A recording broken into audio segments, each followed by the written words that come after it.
কি করলাম আর কি পাইলাম। আমি মন থেকে দিল থেকে তাদেরকেও অভিশাপ দিই, আমার মতো একদিন যেন তারা এই জায়গায় আসে। এদেরকে সোনার স্বামীসো করে মানে দুধ খাওয়াইছি, এত বেশি ভালোবাসছ না তোমারে, এরা জীবনে বহুত কষ্ট দিব। আজ সেই কথা, তাদের কথাটা আমি অক্ষরে অক্ষরে পাইছি। আমার ভাবিরা কইতো, যখন বস্তা বড়ি বড়ি টাকা দিছিলাম তখন মানে সব ঠিক আছে, আচ্ছা বুঝলাম ছেলেরা হইতে পারে, এটা মানি নিলাম। কিন্তু মেয়েরা কেমনে হয়, মেয়েরা কেমনে বাপকে এত অস্বীকার করে। মানে আমার জীবনে এই প্রথম দেখলাম আপনাদের কাছে এবং আইনের কাছে আমি একটা ডায়েরি দিয়ে যাব, এই ডায়েরিটা আপনারা থানায় পৌঁছাই দিবেন, আপনাদের দায়িত্ব, বুঝছেন। এই ডায়েরিতে আমার সব কিছু লেখা আছে, তারা আমার সাথে কি করছে। এই টাকা পয়সাটাই হইল আমার সবচেয়ে জীবনের কাল, ওনাদের গানের উপর আমার উঠাই দিয়ে গেছে, আজ পর্যন্ত দেখতে আসেনি, অন্তত খোঁজটা নেয় না। দেখেন দূরে কথা, খোঁজটা নেয় না। এইটা কি ধরনের ছেলে, এটা কি অশিক্ষিত?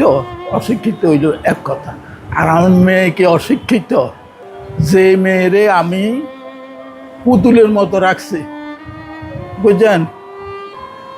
আমি কি তাদের কাছে টাকা পয়সা চাইছি? কিচ্ছু চাইনি, ভালোবাসা চাইছি। যাকে এটা আমার ভাগ্য আছে, আমার জীবনে আমি বহুত বিদেশ করছি, বহুত টাকা কামাইছি, বহুত টাকা খরচও করছি, বুঝছেন। আজ দুরবস্থায় ওনাদের ধারপান্তে পড়ে আছি, ওনাদের দয়ায়। ওনারা যে এতটুকু করছে, এতটুকু করে, এটা আমার জন্য হাজারো। তা আমার শুধু একটাই অনুরোধ থাকবে, আপনারা এই জিনিসটা মানুষে দেখাইবেন, আমার ছবিটা দেখাইবেন, ছেলে মেয়ে যেন দেখতে পায় যে তার বাপ কী অবস্থা আছে, বুঝলেন। বিদেশে ছিলাম আমি 95 হইতে, সৌদি আরবে ছিলাম 2016 সাল পর্যন্ত, বুঝছেন। তারপরে যখন বস্তা বড়ি বড়ি টাকা দিছিলাম তখন মানে সব ঠিক আছে, ছেলে ঠিক আছিল, মেয়ে ঠিক আছিল, সব ঠিক আছিল।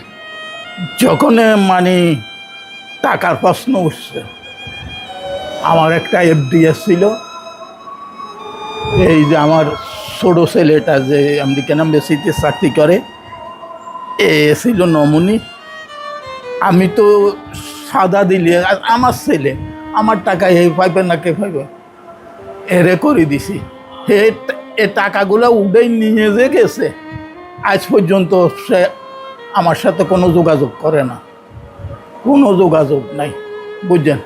আমার মেয়ের ইয়েতে আমার টাকা ছিল 20 লাখ টাকা ছিল, এই টাকাটা আমাকে আর দেয়নি, বুঝছেন, আজ পর্যন্ত ফেরত দেয়নি। ওনাদের মাধ্যমে আমাকে প্রথমে মিরপুর ওনাদের যে ইয়ে আছে ওইখানে অনেক দিন আসছিলেন, তারপর হইতে এইখানে। এখন আমি আপনাদের কাছে এবং আইনের কাছে আমি একটা ডায়েরি দিয়ে যাব, এই ডায়েরিটা আপনারা থানায় পৌঁছাই দিবেন, আপনাদের দায়িত্ব, বুঝছেন। এই ডায়েরিতে আমার সব কিছু লেখা আছে, তারা আমার সাথে কি করছে। এই টাকা পয়সাটাই হইল আমার সবচেয়ে জীবনের কাল।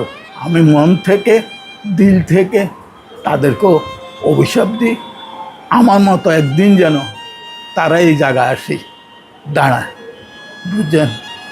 আল্লাহর কাছে এদেরকে সোনার স্বামীসো করে মানে দুধ খাওয়াইছি, সোনার স্বামীস, বুঝছেন।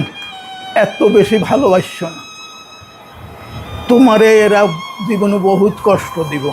আজ সেই কথা, তাদের কথাটা আমি অক্ষরে অক্ষরে পাইছি। আমার ভাবিরা কইতো, খুব ভালো লাগছে যে কদিন আল্লাহ বাঁচি থাকি, এই আমি এইখানে থাকব।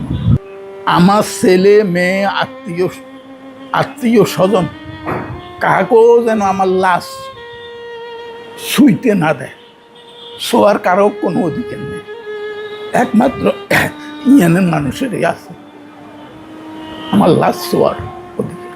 আমার সন্তানদেরকে আমি এইটাই বলবো যে দেখো, আমার সাথে তোমরা যারা যা করছো এটার ফল তোমরা পাইবা, এইটার ফল আল্লাহ তাআলা আমি দিল থেকে বলি রাখছি, এইটার ফল আল্লাহ তোমাকে করে দিবে, একদিন না একদিন দিবে। এটা ফল তোমরা ভোগ করতে পারবা। পরে আমারে তো ওনারা জায়গা দিছে, সাইডটা খাইবার দিছে, থাকার জায়গা দিছে, এদেরকে আল্লাহ যেন এইটাও না দেয়। বিশেষ করে আমার মেয়েকে যেন না দেয়। শেষ দুনিয়াতে আমার আত্মায় কষ্ট হইবে যে কি করলাম আর কি পাইলাম।